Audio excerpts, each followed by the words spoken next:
نحمده ونصلي على رسوله الكريم اما بعد فاعوذ باللہ من الشیطان الرجیم بسم اللہ الرحمن الرحیم۔ محترم سامعین ناظرین، السلام علیکم ورحمۃ اللہ وبرکاتہ۔ آج کی اس نشست کے اندر ہر مصیبت، پریشانی، غم اور دیگر مسائل سے چھٹکارے کے لیے 3 مسنون وظیفے جو اللہ کے پیغمبر صلی اللہ علیہ وسلم نے، اللہ رب العالمین نے قرآن پاک کے اندر بھی ان 3 دعاؤں کا ذکر فرمایا ہے۔ سب سے پہلا وظیفہ، سب سے پہلی دعا آیت کریمہ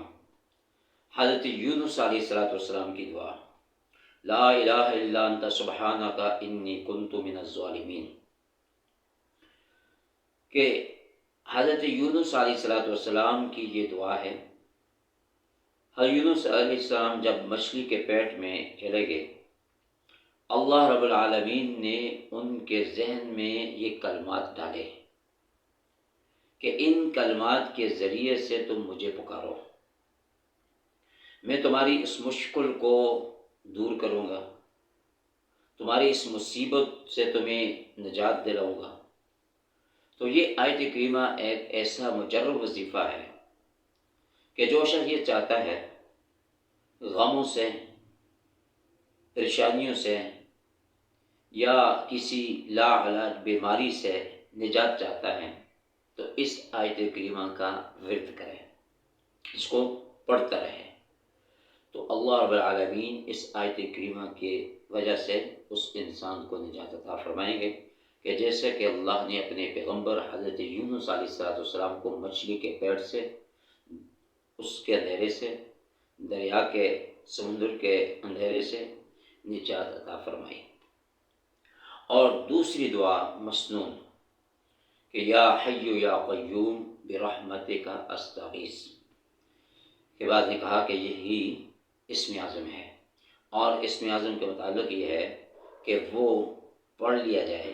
تو اس کی وجہ سے اللہ تعالیٰ اس انسان کی دعا کو قبول فرماتے ہیں اور اس انسان کی اس مصیبت کو دور کرتے ہیں۔ تو یہ بھی ایک ایسا مجرب وظیفہ ہے، یا حی یا قیوم برحمتک استغیث، کہ اے زندہ رہنے والے، اے قائم رہنے والے، کہ میں تیری رحمت کے ذریعے سے تجھ سے مدد کا طلبگار ہوں۔ تو یہ انسان اٹھتے بیٹھتے چلتے پھرتے یا حی یا قیوم کا ورد کرتا رہے تو اس کی برکت سے اللہ تعالیٰ اس انسان کی مصیبت اور پریشانی کو دور فرمائیں گے۔ اور تیسری مسنون دعا حسبنا اللہ و نعم الوکیل، کہ میرے لیے اللہ ہی کافی ہے اور وہ بہترین کارساز ہے۔ یہ وہ دعا ہے کہ حضرت ابراہیم علیہ السلام کو جب آگ میں ڈالا گیا، اس وقت حضرت ابراہیم علیہ السلام کی زبان پر یہ دعا جاری تھی، حسبنا اللہ، کہ اس وقت میرا اللہ مجھے اس فرعون اور اس نمرود کی آگ سے بچانے والا میرا اللہ ہے، اور اللہ ہی میرے لیے کافی ہے۔ تو اللہ رب العالمین نے اپنے پیغمبر، اپنے خلیل، اپنے دوست حضرت ابراہیم خلیل اللہ کو اس بڑھتی ہوئی آگ سے بچا لیا، محفوظ کر لیا۔ تو یہ 3 مسنون دعائیں ایسی ہیں کہ قرآنی آیات ہیں، کہ 2 تو قرآنی آیات ہیں اور تیسری مسنون دعا ہے کہ ان کو اگر پڑھ لیا جائے، اگر کوئی شخص کسی بیماری میں، کسی مقدمے میں، کسی پریشانی میں، کسی مسائل کا شکار ہے، تو توجہ کے ساتھ، لجمی کے ساتھ اور دھیان کے ساتھ ان تینوں دعاؤں کو، ان تینوں وظیفوں کو کثرت کے ساتھ پڑھتے رہے، انشاءاللہ العظیم ان کی برکت سے